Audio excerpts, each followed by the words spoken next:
मत्ती 27। सबेरे सबेरे सब बड़का अगुवन और जनता के बड़कवन यीशु के बारे में सलाह करिस कि ओके चाही मार ढाड़े के। तब सबन ओके बनवाई के ले जाए के पिलातस के हाथ में सौंप दिस। पिलातस रोमा के महाराजा के लाट रहा।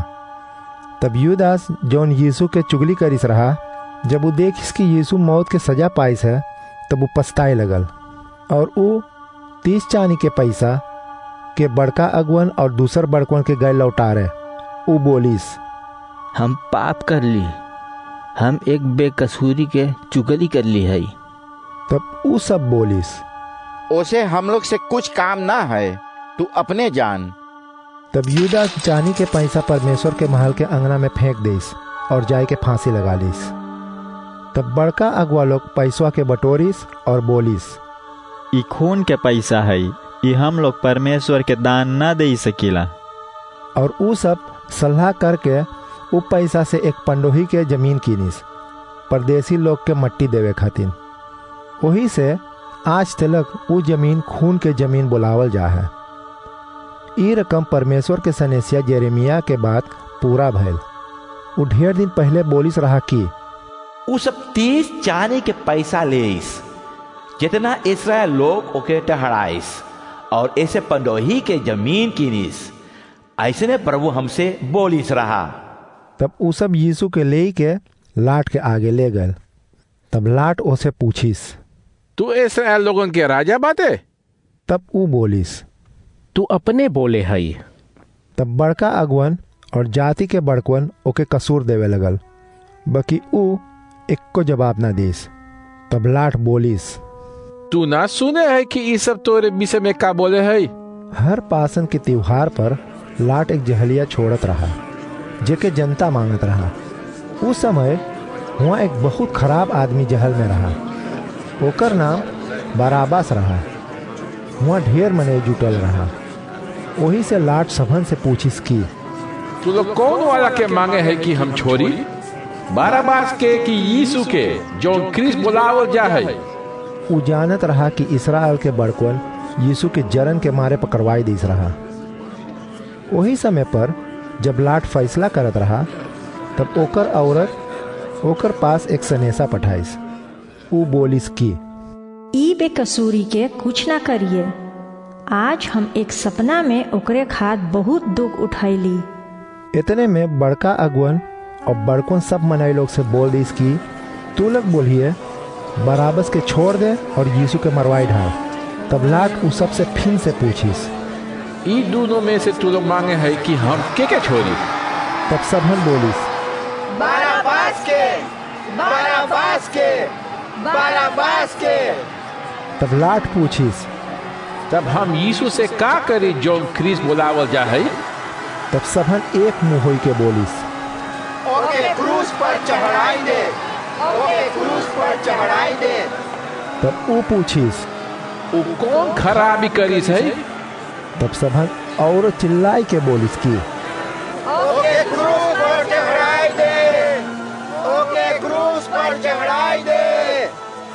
जब लाट देखिस कि ये रकम से ऊ कुछ ना कर सके है और जनता लोग औरो हलचल मचावे है, तब ऊ पानी ले के सब कोई के आगे अपन हाथ धोई लिस, अपन बेकसूर दिखावे खात। ऊ बोलिस, ई आदमी के मौत हमार कसूर ना है, तू लोग अपने जनिए का होई। तब सब जनता बोलिस की, एकर मौत के कसूर हम लोग के और हम लोग के औलाद के ऊपर पड़ी। तब ऊ बराबास के छोड़ दिस और यीशु के पिटवाई के सुरजाती के हाथ में सौंप दिस क्रूस पर चढ़ावे के। तब रोमा के सुरजाती लोग यीशु के लाट के महल में ले गए और सब दूसर सुरजाती के भी बोलाइस। तब सबन ओकर कपड़ा उतार के और ओके एक लाल कपड़ा पहनाई दिस। तब सबन एक कांटा वाला लत्ती गूंथ के ओकर मूड़ी पर धरिस और ओकर दहिना हाथ में एक डंडा पकड़ाई दिस।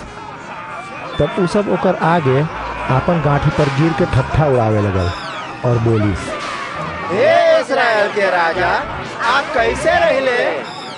तब उ सब ओकर ऊपर थूक दिस और डंडा छीन के ओकर मूड़ी पर मारिस। तब उ सब उ लाल कपड़ा निकाल लिस और ओकर कपड़ा फिन पहनाई के ओके लेगल क्रूस पर चढ़ावे के। रास्ता पर उ सबके एक सीरीना देश के आदमी भेटाइल, ओकर नाम सिमोन रहा। तब उ सब ओके जबरदस्ती से क्रूस के खंभा देश ले जाए के। ऐसने उ सब एक जगह पर पहुँचल जौन के नाम गोलगोता रहा, एकर मतलब खोपड़ी के जगह है। तब उ सब वीर में कुछ कड़वा दवाई मिलाई के यीशु के देश पिए के, बाकी उ चीख के छोड़ देस। तब उ लोग ओके चढ़ाए के खिल्ला से क्रूस पर ठोक देस और ओकर कपड़ा जुआ खेल के बांट लीस। और हुआ बैठ के उ सब ओकर रखवाला करे लगल। ओकर मूड़ी के ऊपर लिखल रहा कि उ काहे खात क्रूस के सजा पाइस रहा। उ सब लिखिस रहा कि ई इस्राएल के राजा यीशु है। तब यीशु के दोनों बगल 2 डाकू भी एक एक क्रूस पर चढ़ावल गए, और जितना लोग हुआ से पास होवत रहा यीशु के बेइज्जती करत रहा और मूड़ी हिलाई के बोलिस, तू तो परमेश्वर के महल तूर के 3 रोज में बनाई देते। जब तू परमेश्वर के बेटा बाटे तब अपने के बचाए ले और क्रूस पर से उतर आओ। ऐसने बड़का अगुवन, धर्म के पढ़ल वालन और जाति के बड़कन मिल के ओकर ठट्ठा उड़ावत रहा और बोलिस, उ दूसर लोग के बचाइस रहा, बाकी अपने के ना बचाए पावे है। जब वो इस्राएल के राजा है तब ओके चाहिए अब क्रूस पर से उतरे के, तब हम लोग ओकर ऊपर विश्वास करब। ई आपन भरोसा परमेश्वर पर रखीस है। जब वो एके चाहे है तब ओके चाहिए एके बचाए लेवे के।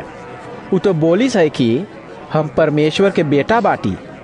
यही रकम उदुई डाकू भी ओकर ठट्ठा उड़ावत रहा। तब 12 बजे से 3 बजे तक देश भर में एकदम अंधियार हो गए। तब लगभग 3 बजे यीशु जोर से बोलिस, एली एली लमा सबक्तानी। एकर मतलब है, हमार परमेश्वर तू हमें काहे के छोड़ देले है। तब कुछ हुआ के मनई लोग ई सुन के बोलिस, उ एलिया के बुलावे है। तब एक आदमी तुरंते जाए के कुछ खट्टा वीन में भिजाए के एक दाढ़ी में भोग के ओके देश चूसे के। बाकी एकवन बोलिस, अगोर देखी जा कि एलिया आवे है ओके बचावे कि ना। बस यीशु फिर से जोर से चिल्लाइस और अपन प्राण छोड़ दिस।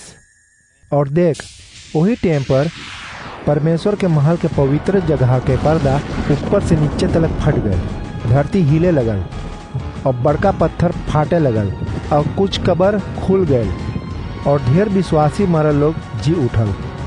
और जब यीशु जी उठ गया रहा तब उ सब कबर में से निकाल के यरूशलेम में गए और वहाँ पर ढेर मनई लोग उ सब के देखिस। जब रखवाला लोग और उ लोग के बड़का भूडोल देखिस और का भैल, तब उ सब बहुत घबराई गल और बोलिस, ई आदमी सचमुच परमेश्वर के एक बेटा रहा। वहाँ पर भी ढेर औरत लोग रहा। उ सब दूरी से ठड़ा होई के ताकत रहा का होवे है। ये सब गलीलिया के देहात से यीशु के संगे आयल रहा ओकर सेवा करे खातिर। एमन मगदाला शहर के मारिया और याकोबस और योसेफ के माई मारिया रहा, और याकोबस और योहानस के माई भी उसे बेदेयस के औरत है। संझा के एक धनी आदमी आयल, वो अरिमतिया शहर में रहत रहा और ओकर नाम योसेफ रहा। उ भी यीशु के चेला हो गल रहा। तब उ लाट के पास गयल और यीशु के लहास मांगिस। तब लाट हुकुम देस ओके देवे के। तब योसेफ लहास ले के एक सफ़ा सफ़ेद कफन में लपेट के एक नवा कबर में रख दीस। वो कबर अपने खात पहाड़ में बनवाइस रहा।